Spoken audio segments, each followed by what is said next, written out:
The night was falling fast over the small southern town, painting the sky in streaks of deep orange and crimson as the sun slipped behind endless rows of cornfields. The last golden rays touched the rusted rooftops and faded barns, glinting on puddles left behind by the afternoon rain. The air was thick with the smell of wet earth, hay, and something distant, something that felt like sorrow.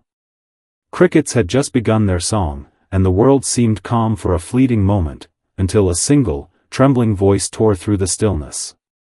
"Somebody! Please help us!" The cry echoed through the open fields, desperate, raw, and filled with fear. It came from a little girl, barefoot, her tiny feet splattered with mud, her breathing sharp and quick. Her name was Amara, and she couldn't have been more than 8 years old. Her dress, once white, was torn and clinging to her thin frame. In her eyes, wide and wet with tears, was a terror no child should ever know. She stumbled as she ran down the dirt path, clutching at her chest, gasping between sobs. Behind her, somewhere deep in the shadows of the trees, her mother, Grace, lay broken and bleeding. The attack had come fast, 2 men, drunk and cruel, emerging from the dark as the sun went down. They had wanted money, food, anything of value. But Grace had nothing except her daughter and the small bag of belongings they carried from town to town. When she refused to give up the necklace that belonged to Amara's late grandmother, one of them struck her down. Amara remembered the sound, the sharp thud, her mother's cry, the laughter of the men as they ran off with their stolen loot. And then there was silence. Only the soft moaning of her mother's voice calling her name broke the air. That sound was burned into Amara's heart as she ran through the field, her legs trembling, her breath burning her throat. The little girl had no one else to run to. No neighbors who would open their doors, no friends who would listen. Her mother had worked for the people in town for years, scrubbing floors and washing clothes. But they had always looked down on her. They called her the cleaner woman, the one who was always tired, always poor, always desperate. They smiled to her face and whispered behind her back. And her daughter, Amara, had grown up hearing the words no child should ever hear, "Stay away from her. She's trouble." Now, under the fading light of dusk, Amara's only hope glowed faintly in the distance, the warm orange light of a farmhouse porch. It was the only house with a light still burning for miles. But even as she saw it, her heart pounded with fear, not relief. That was the home of Mr. Cole, a name that made even grown men lower their voices. Mr. Cole was known as the giant farmer. Broad-shouldered, rough-faced, and always alone. People said he was heartless. Some claimed he once threw a man off his land for stealing corn. Others whispered that he'd lost his family years ago and hadn't spoken kindly to anyone since. Children avoided his farm. Women crossed the street when they saw him. And yet tonight, that was where Amara ran. Her feet slapped against the wet earth as thunder rolled in the distance. Every shadow made her flinch. Every gust of wind sounded like footsteps chasing her. She whispered prayers under her breath, her voice trembling. "Please, God, please let someone help her." When she reached the gate, she stopped. The wooden fence rose tall before her, its boards old and splintered. Her small hands trembled as she grabbed the top rail, peering through the gaps. The house beyond was large but quiet, with only a faint light flickering through the kitchen window. For a long second, she hesitated. What if the stories were true? What if he shouted at her? What if he didn't care? But then she remembered her mother's voice, weak, fading, whispering her name in pain. The memory gave her strength. Amara raised her little fists and began to pound on the gate with all her might. "Please," she cried out, her voice cracking. "Please, someone, my mom needs help." Her cries echoed across the field, swallowed by the sound of the wind. And then, suddenly, the farmhouse light brightened. A door creaked open. Heavy boots thudded across the porch. The wooden boards groaned under the weight of a man's steps. "Who's out there?" a deep, gravelly voice called out. Amara froze, her breath catching in her throat. The porch light cast a shadow across the ground, and in that glow stood a tall figure, broad-shouldered, dressed in worn jeans, with a flashlight in one hand and a shotgun resting against his leg. His face was hidden by the brim of his hat. He sounded impatient. "What's all this noise?" The little girl swallowed hard, her knees trembling. For a moment, no words came out. Then, through her tears, she found her voice. "Please, sir," she gasped. "They hurt my mom. She's dying." The man didn't move. His expression stayed cold, unreadable. For a heartbeat, Amara thought he was going to turn away like everyone else. But then his jaw tightened, and he let out a long, rough sigh. "Show me," he said quietly. He stepped forward, his boots crunching on the gravel, and swung the gate open. The light from his porch fell across Amara's tear-streaked face, and for the first time that night, she felt a flicker of hope. The night was falling fast over the small southern town, swallowing the horizon in hues of burnt orange and fading gold. The last sliver of sunlight dipped behind the endless cornfields, and the tall stalks swayed gently, whispering secrets to the wind. A faint breeze carried the smell of rain, dust, and the earthy sweetness of the fields after harvest. The dirt road stretching between the woods and the farm was silent, until it wasn't. Then, out of nowhere, a desperate cry broke through the stillness. "Somebody! Please, help us!" The voice was small, sharp, and trembling, a voice full of fear, echoing across the wide, empty land. It belonged to Amara, a little girl of 8, barefoot, with tangled braids and tears streaking her dusty face. The world around her felt too big, too cruel. Her feet pounded against the hard ground as she ran, her small frame shaking with every sob. In one hand she clutched the torn edge of her faded dress, in the other, nothing, because everything she loved was behind her, lying on the ground in pain. Behind her, somewhere near the edge of the woods, her mother, Grace, was fighting to stay conscious. They had been walking home from the market when the attack happened, two men stepping out of the shadows, their faces hidden by hats, their voices thick with greed. "Give us what you got," one had snarled. Grace had no money, only a small bag with bread, an old Bible, and a locket that once belonged to Amara's grandmother. When she refused to hand it over, the men struck her down. Amara remembered the thud, the scream, the way her mother fell. She remembered the cruel laughter fading into the distance, the sound of footsteps disappearing. For a few frozen seconds, she had just stood there, her little heart hammering so hard she thought it might burst. Then she dropped to her knees beside her mother, whispering, "Mama, wake up, please." Grace's eyes had opened, weak and glassy. "Go," she'd whispered. "Find help." Those were the only words Amara needed. She kissed her mother's forehead, wiped her tears with trembling fingers, and began to run. Now, as the world grew darker, she pushed forward, driven by that faint command and the fading image of her mother lying still in the dirt. She didn't know where she was going, only that she needed someone, anyone, to listen. But deep down, she also knew the truth: no one in town would. They never did. Her mother had worked for the townspeople for years, cleaning houses, washing dishes, mending torn clothes for pennies. People smiled when she came to work but closed their doors when she left. They said she smelled of bleach and poverty. Amara had learned early that some people could see your skin before they ever saw your heart. The town's children didn't play with her. The grocer charged her extra. Even the preacher looked away when her mother walked into church. Still, Amara believed that somewhere, someone, must be kind. She just had to find them before her mother's breath stopped for good. Her eyes darted across the darkening fields until she saw it, a glow in the distance. A porch light, flickering faintly through the haze.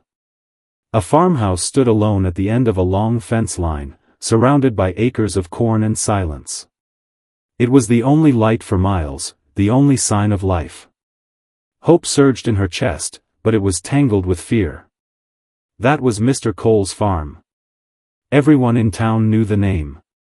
The man was a legend of sorts, huge, silent, and mean, if the stories were true. Some said he had once thrown a thief clear over the fence. Others swore he'd shot at strangers for stepping on his property. Children whispered his name like a warning. They called him the Giant Farmer, a man with a heart as cold as his land was wide. But Amara didn't care about stories anymore. All she cared about was her mother. The wind picked up, whipping her hair across her face as she reached the tall wooden gate. Her small hands gripped the rough boards. Her chest heaved as she looked up at the dim porch light. For a long moment, she hesitated. Her knees shook. What if he chased her away? What if he slammed the door like everyone else? Then she remembered her mother's whisper. Find help. With a trembling breath, Amara lifted her fists and began to pound on the gate. Please, she cried out, voice cracking. Please, help my mom. She's hurt. Her words vanished into the night, swallowed by the rustling of the corn and the low rumble of thunder rolling across the fields. She hit the gate again, harder this time. Please, somebody. Somewhere inside the house, a light flickered on. A door creaked. Heavy footsteps moved across the porch, slow, deliberate, like thunder made human. Who's out there? A deep voice called. Amara froze, clutching the gate, eyes wide with fear. A tall shadow filled the doorway, broad shoulders framed in the glow of the porch light. The man wore old jeans, muddy boots, and a faded shirt. His hat shaded most of his face, but his presence alone made the air feel heavy. What's all this noise? He said, voice rough like gravel. Amara tried to speak but the words caught in her throat. Her chest tightened. Then, through a sob, she managed to whisper, Please, sir, they hurt my mom. She's dying. For a moment, the man didn't move. The light flickered. The wind howled through the fields. Then he sighed, a long, deep sound that came from somewhere buried inside him. Show me, he said quietly. He stepped forward, unlatched the gate, and swung it open. The glow from his porch spilled across Amara's tear-streaked face. And for the first time that night, she felt something she hadn't felt since her mother fell, hope. The two hurried down the path toward the dark line of trees. The wind had picked up, carrying with it the smell of rain and the faint rumble of thunder in the distance. Mr. Cole's heavy boots struck the dirt road in quick, uneven thuds, while Amara's bare feet slapped against the wet ground beside him. Her small hand was locked around his, gripping his rough, calloused fingers with all the strength she had left. She stumbled once, twice, but each time he steadied her without saying a word. The flashlight beam bounced wildly with their steps, cutting through the shadows like a trembling blade of light. The rain began to fall, first a drizzle, then a steady patter that turned the dirt into slick mud. The road ahead shimmered in patches, reflecting the dim light of the flashlight like broken glass. The cornfields on either side whispered and hissed under the touch of the wind. Amara's breath came in quick, uneven gasps. Her heart hammered painfully in her chest. Every sound, the cry of a night bird, the snap of a twig, the rumble of thunder, made her flinch. She's over there, she said, her voice barely louder than the rain. By the big tree. Mr. Cole grunted softly, squinting through the dark. The flashlight beam swept over the ground until it landed on something, a figure slumped against the thick trunk of an oak tree, half hidden in shadow. He slowed his steps. There, he muttered, more to himself than to her. When they reached her, Amara broke free from his grip and fell to her knees beside her mother. Mama, she cried, her voice cracking. Grace didn't move at first. Her head lolled to the side, her breathing shallow and ragged. Her once white blouse was stained dark with blood. One arm hung limply, while the other clutched at her torn dress as if trying to hold herself together. Mr. Cole knelt beside her. The flashlight beam flickered across his face, showing the hard lines carved deep into his features, the kind that came from years of labor and solitude. For a moment, his usual sternness softened. He set the light down on the ground, its glow illuminating Grace's pale face. "What happened here?" he muttered, voice low and strained. Amara tried to explain through her tears, the men who jumped out from the trees, the shouting, the struggle. "They took our bag, they hit her.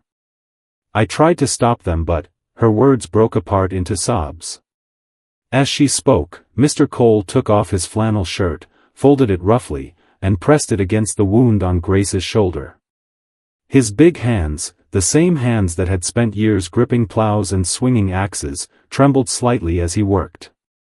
The blood was warm against his skin. He pressed harder, trying to stop the bleeding. "Stay with me," he said quietly. His voice had lost its usual roughness. It was gentler now, uncertain, like a man speaking to a ghost he didn't want to lose. "You're gonna be okay. You hear me?" Grace's eyelids fluttered. Her voice came out in a faint whisper. "Amara." "I'm here, Mama," the little girl said quickly, clutching her mother's hand. "I found help." Grace's eyes moved weakly toward Mr. Cole. For a brief second, something like recognition crossed her face.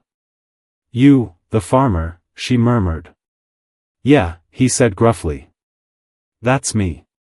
Now don't talk. You're losing blood." He reached into his back pocket, pulled out an old rag, and tied it tight around her wound to slow the bleeding. His movements were clumsy but determined. The rain was falling harder now, plastering his hair to his forehead and running down his weathered face. Amara watched him, shivering. She had always heard the townsfolk call him heartless, cruel, a man who never cared about anyone but himself. But here he was, on his knees in the mud, helping her mother, his hands shaking not from anger but from fear. When Grace's breathing grew fainter, Mr. Cole didn't hesitate. He leaned down, slid one arm beneath her knees and the other behind her shoulders, and lifted her off the ground as though she weighed nothing at all. Amara gasped softly. Is she gonna die?" "Not if I can help it," he said, his tone firm, the way a man speaks when he's decided something. The flashlight's beam trembled as he stood, casting long shadows across the trees. Raindrops glistened on Grace's limp hand as it dangled from his arm. Amara followed close behind, her small feet splashing through puddles, her tears mixing with the rain. The walk back to the farmhouse felt longer than before. The world around them blurred, the rows of corn, the dark fence line, the glimmering puddles. All Amara could hear was the steady rhythm of Mr. Cole's boots on the wet ground and her mother's faint breaths against his chest. When they reached the porch, the old wood creaked under his weight. He kicked the door open with his boot, carried Grace inside, and laid her gently on the worn couch by the fire. The room smelled of wood smoke and soil. He grabbed a blanket from the chair and covered her, then turned to the girl.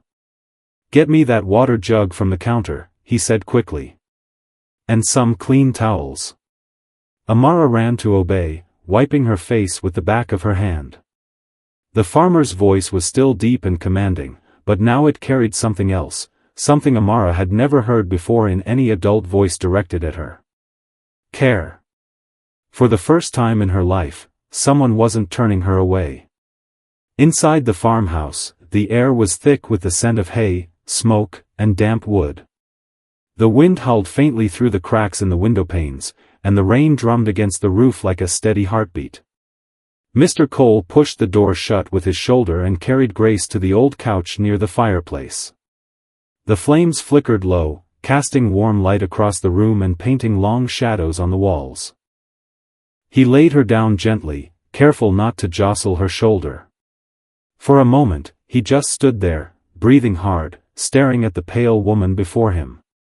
Then, shaking himself out of it, he hurried toward a cupboard by the wall and yanked open the doors. Glass bottles rattled. A battered tin box slid out onto the floor.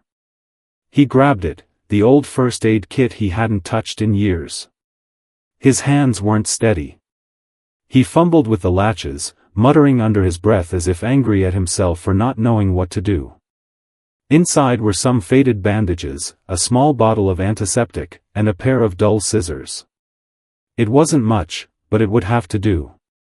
He grabbed a rag from the table, poured water from a jug over it, and returned to Grace's side.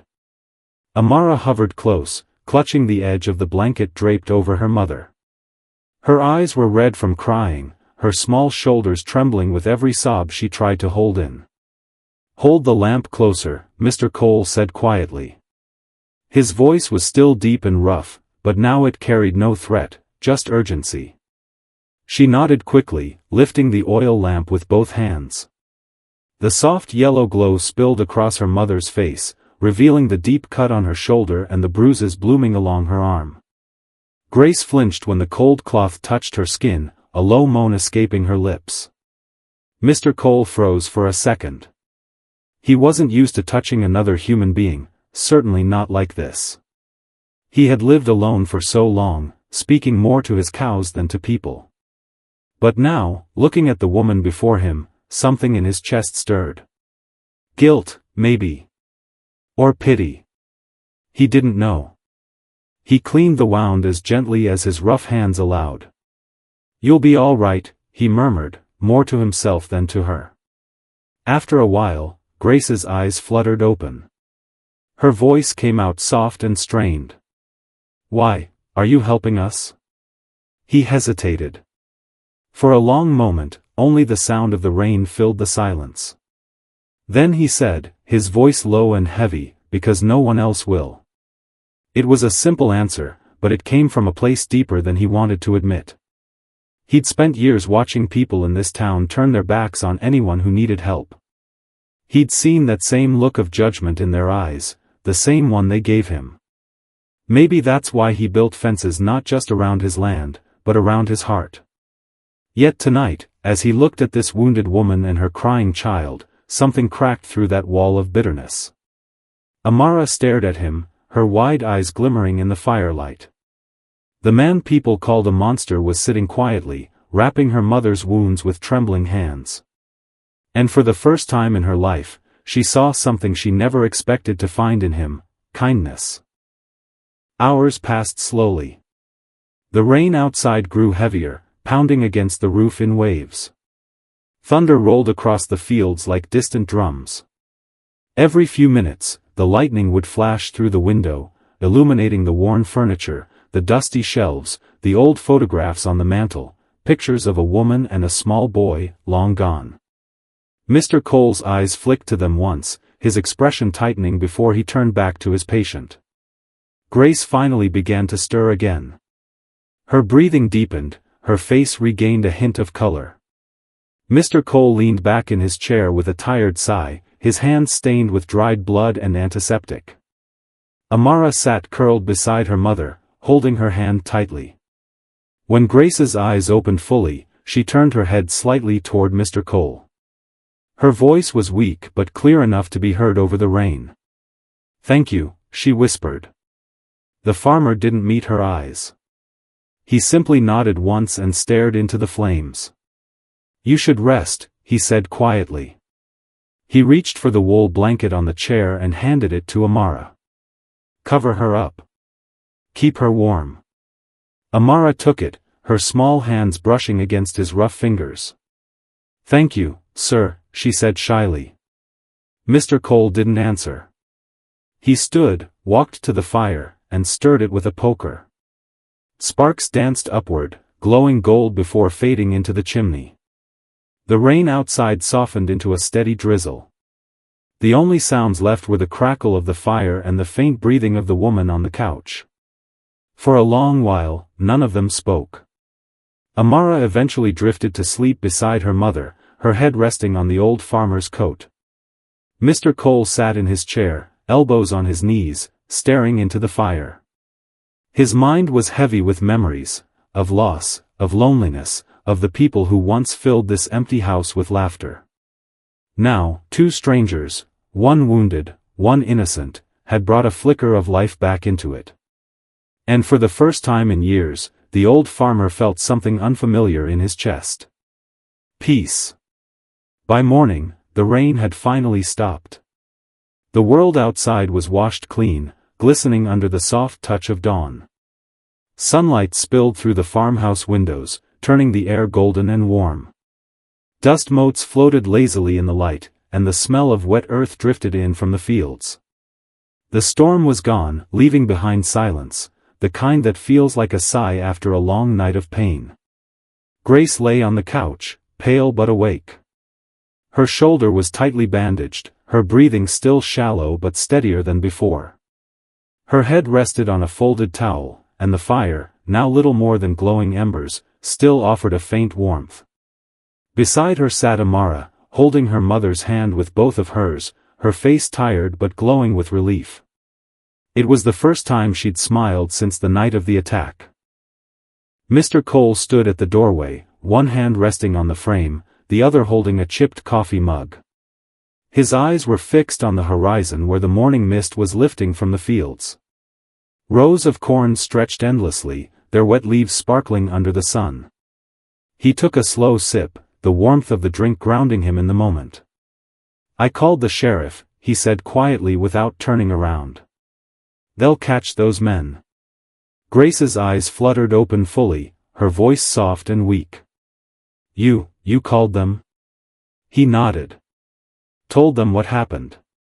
They'll be out here by noon." She tried to sit up, wincing at the pull in her shoulder.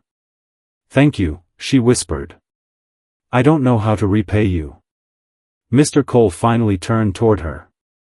For a long moment, he just looked at her, really looked at her. There was no pity in his gaze, only understanding. His voice came out low but steady. "You already did," he said. "You reminded me what it means to be human." Grace blinked, confused. "What do you mean?" He didn't answer right away. His eyes drifted back to the window, where sunlight was spilling over the barn roof. The fields looked almost alive again, like they had before everything fell apart. Years ago, this same house had been filled with laughter.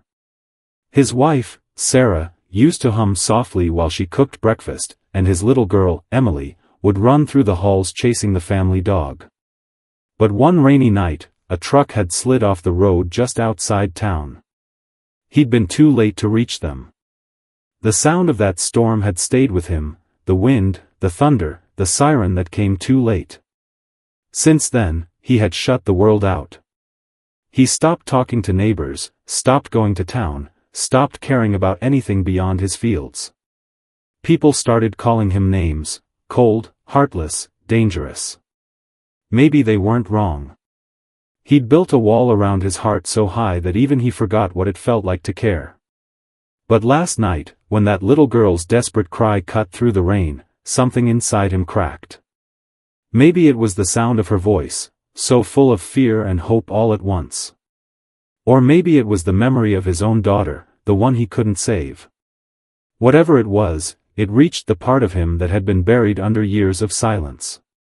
He hadn't expected that saving Grace and Amara would end up saving a part of himself, too. Grace watched him quietly, her eyes soft with understanding. "You've got a good heart, Mr. Cole," she said. He shook his head slightly, a small, almost embarrassed smile tugging at his mouth. "Had one once," he said. "Guess it just needed a reminder." The morning passed slowly. Grace managed to eat a little soup that Amara warmed over the fire. The sheriff arrived a few hours later, took her statement, and promised to send word once they caught the attackers.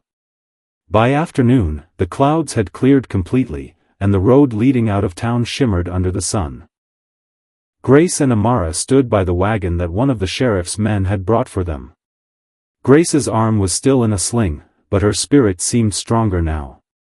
Mr. Cole helped them load what little they had, an old bag, a blanket, and a loaf of bread he'd wrapped for the journey. When everything was ready, Grace turned to him. "I'll never forget what you did for us," she said. He gave a small nod. "Just promise me you'll take care of her." "I will," she said softly. As Grace climbed onto the wagon, Amara lingered behind. She looked up at the giant farmer, the man who once scared the whole town, and without a word, ran to him. Her small arms wrapped tightly around his leg. "You saved my mom," she said, her voice small but filled with warmth. Mr. Cole froze. For a moment, he didn't know what to do. Then, slowly, he placed his large, weathered hand on her back. "Take care of her," he whispered, his throat tightening.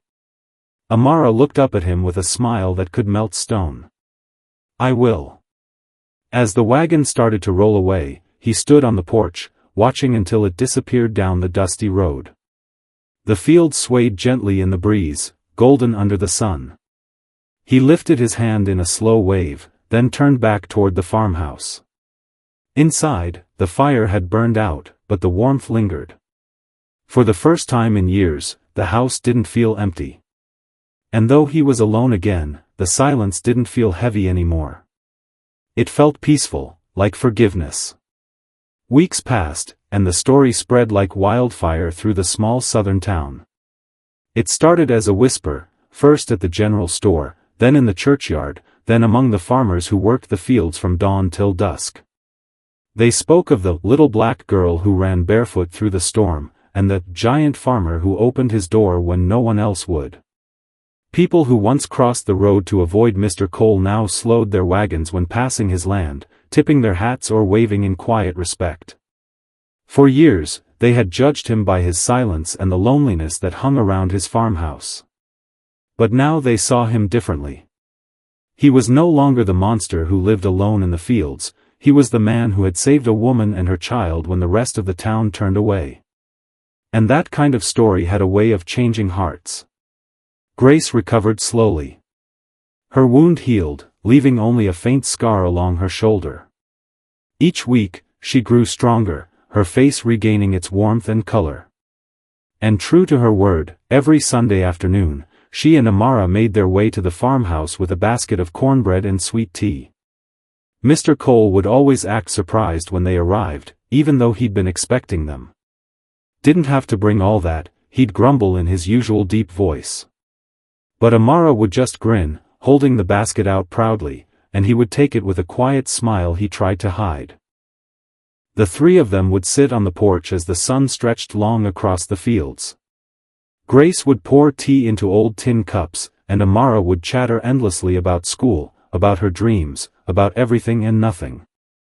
Sometimes she'd laugh so hard that she'd nearly spill her drink, and every time she did, Mr. Cole would chuckle, a deep, rusty sound that hadn't echoed through that house in years.